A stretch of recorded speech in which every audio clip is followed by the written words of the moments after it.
Even if you're not a seasoned cruiser or don't spend your evenings researching the differences between balcony staterooms and verandas, chances are you've heard of Virgin Voyages.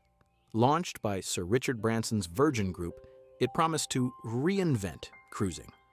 And that's not just marketing fluff. After taking my first cruise aboard their flagship Scarlet Lady, I quickly realized this isn't just another ship with a flashy logo. It's a complete reimagining of what cruising can be. From no buffets to no kids to no cruise director shouting over the PA, it's unlike anything else at sea.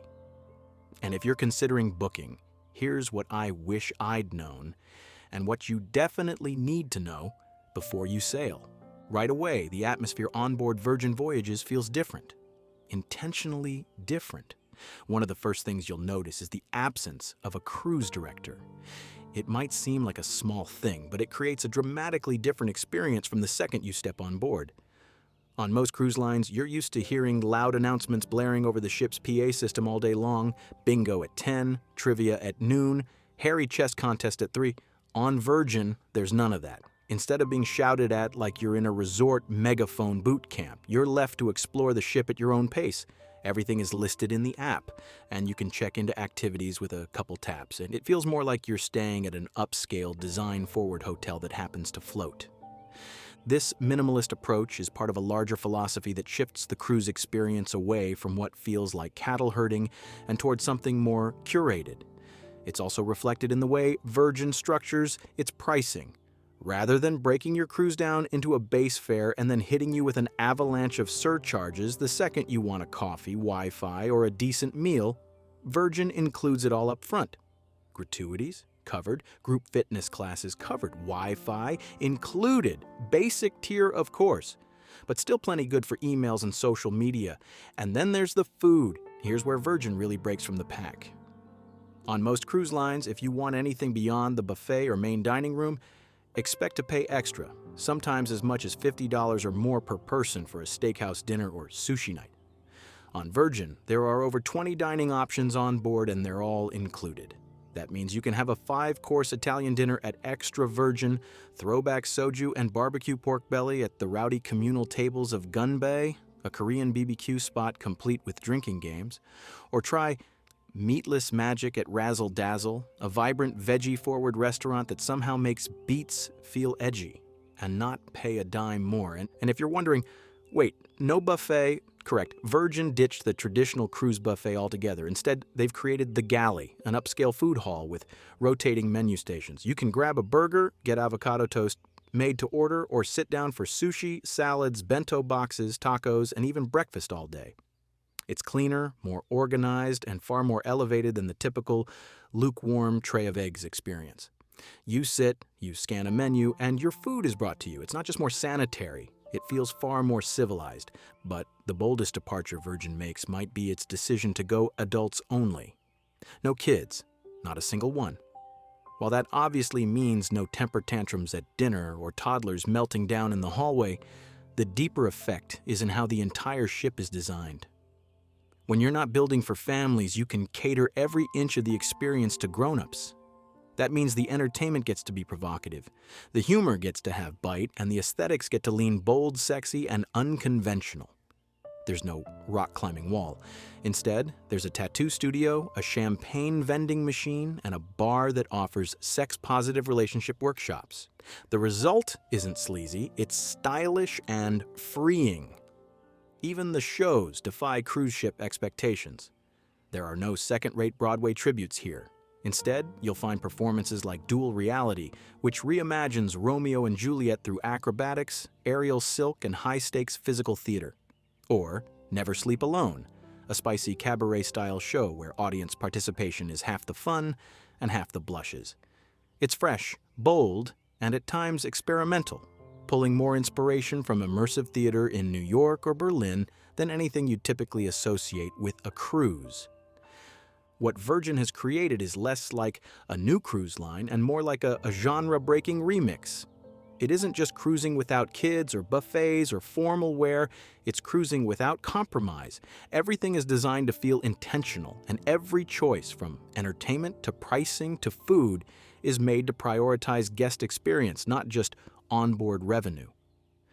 For people who've never cruised before because they thought cruising wasn't for them, Virgin is what finally flips that script. And for those who've cruised for decades, well, they might just realize this is the reset they never knew they needed.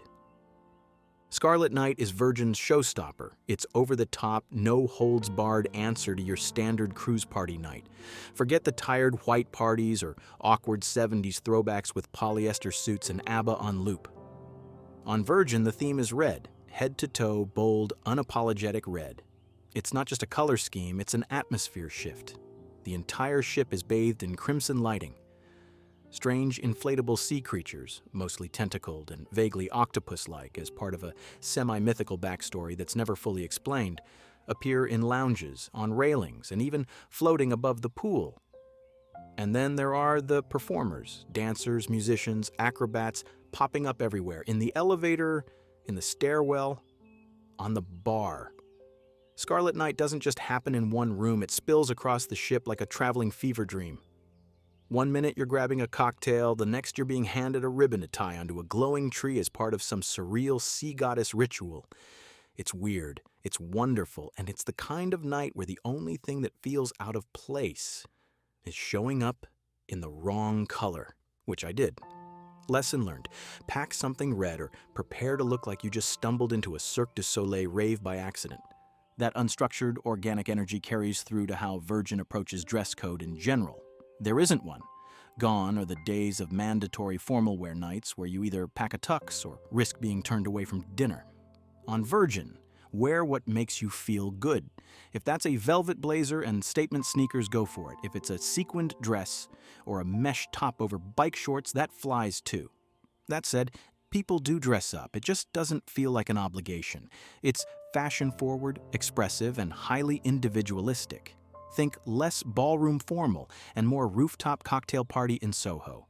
It's a level of casual glam that's fun to watch and easy to join. Nobody's judging and everyone looks like they're dressing for themselves, not to check a box. Which brings me to the biggest surprise of all, the crowd.